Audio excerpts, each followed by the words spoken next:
দর্শক মন্ডলী, আমরা শুনছিলাম এডুকেশন টাইমস এর নিয়মিত আয়োজন সংস্কার বাংলাদেশের চতুর্থ পর্বের দশম গ্রেডের আন্দোলন প্রত্যাশার প্রাপ্তি নিয়ে। আজ আমাদের তৃতীয় যে প্রশ্নটি হচ্ছে জনাব মাহবুবুর রহমানের কাছে, সেটি হচ্ছে আমরা দেখতে পেয়েছি আন্দোলন চলাকালীন সময়ে যখন সচিবালয় বৈঠক হয়, সচিবালয় থেকে বের হওয়ার পরে যে আন্দোলনের ব্যর্থতার জন্য যেটা সাধারণ শিক্ষকরা দায়ী করছেন যে নেতৃবৃন্দের সমন্বয়হীনতা, এবং সচিবালয়তে বৈঠক শেষে বের হয়ে আসার পরে একটা সবার মধ্যে আলাদা মনোভাব তৈরি হয়েছে। কেউ বলছিলেন আন্দোলন চালিয়ে যাবেন, কেউ কেউ বলছিলেন আন্দোলন প্রত্যাহার করা হয়েছে। তো এই যে নেতৃবৃন্দের মধ্যে সমন্বয়হীনতা, এই বিষয়টাকে আপনি কিরকম দেখছেন? আসলে এত বড় একটা প্রোগ্রামে মানে খুব অল্প সময়ের মধ্যে প্রোগ্রামটা আমরা কিন্তু উপস্থাপন করেছিলাম। খুবই অল্প সময়ের মধ্যে, মাত্র 7-8 দিনের ব্যবধানে আমাদের অবস্থান কর্মসূচিটা আমরা ঘোষণা করেছিলাম, এবং প্রস্তুতি আমাদের যথেষ্ট ছিল। আসলে যে কোনো বিষয়ের ভুল হওয়াটাই স্বাভাবিক, মানুষ মাত্র ভুল করে, ভুল হওয়াটাই স্বাভাবিক, ভুল না হওয়াটাই অস্বাভাবিক।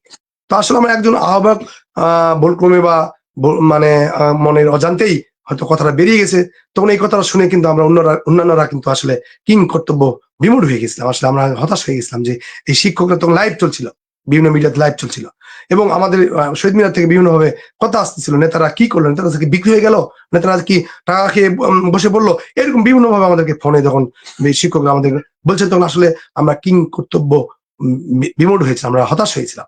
বিধায় আসলে আমাদের মধ্যে একটু একটু গ্যাপ তৈরি হয়েছিল। তো ইনশাল্লাহ পরবর্তীতে আমরা এই গ্যাপগুলো সারিয়ে নিয়েছি। ইনশাল্লাহ আমরা আরো দৃঢ় শক্তি নিয়ে, ইস্পাত কঠিন মনোবল এবং যে 8 তারিখে যে অবস্থান কর্মসূচির যে দুর্বলতাগুলো চিহ্নিত করে ইনশাল্লাহ সামনের দিকে এগিয়ে যাব, এবং সামনে কঠোর আন্দোলন এবং কর্মসূচির মাধ্যমে ইনশাল্লাহ আমরা আমাদের দর্শন গ্রেডের ন্যায্যতার দাবি আদায় করে ছাড়বো। জি, ধন্যবাদ। আমাদের পঞ্চম প্রশ্ন হচ্ছে যে আপনারা যে দীর্ঘদিন ধরে আন্দোলন করছেন, প্রাথমিক শিক্ষকের যে 3 দফা দাবির প্রেক্ষিতে আপনারা যে আন্দোলন করছেন, সেই দাবি আপনাদের ছিল 10ম গ্রেডের উন্নীতকরণ। সেখানে সরকার থেকে আপনাদেরকে জানানো হয়েছে 11তম গ্রেড আপনাদেরকে দেওয়া হবে। তো এই 11তম গ্রেডও যদি আপনাদেরকে না দেওয়া হয়, তৎপরবর্তীতে আপনাদের পদক্ষেপ কি হবে? আসলে দেখুন, এখানে অর্থ মন্ত্রণালয়ের বাংলাদেশের গুরুত্বপূর্ণ একটি মন্ত্রণালয় হচ্ছে অর্থ মন্ত্রণালয়।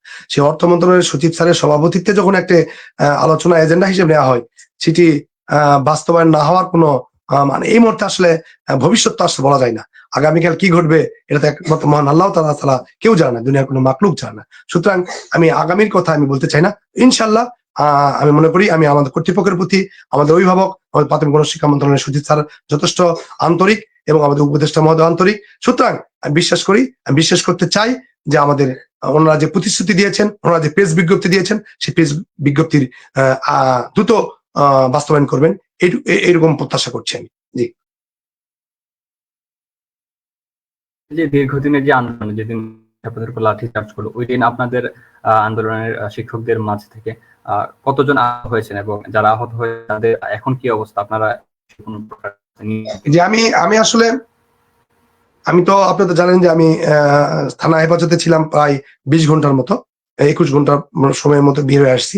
ওই সময় আমি আহতদের খবর কিন্তু পাইনি, আমার কাছে ফোন নিয়ে নেওয়া হয়েছিল। আমি পরবর্তীতে যখন আসার পরে তো যে মন্ত্রণালয়ে যাওয়া, একটু ব্যস্ততার মধ্যে ছিলাম। পরে মঙ্গলবার দিন থেকে আমি একটু খোঁজ নেওয়া শুরু করেছি।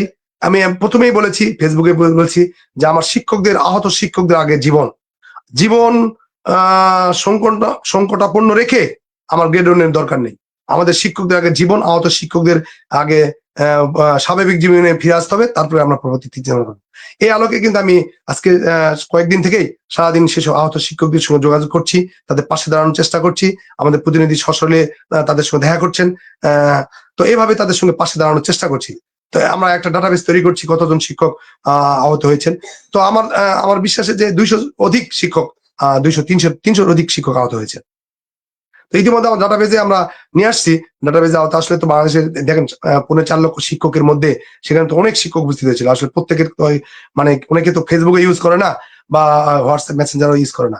আমরা ফেসবুকের মাধ্যমে যেসব শিক্ষকদের ডাটা এন্ট্রি করতে পেরেছি, এখন পর্যন্ত প্রায় 90 জনের মতো আমরা একটা মানে প্রাথমিক একটা করছি। জি, আরো চলছে, আমাদের আরো পর্যবেক্ষণ চলছে। আরো আমাদের মানে শিক্ষকদের তথ্য আমরা সংগ্রহ করছি।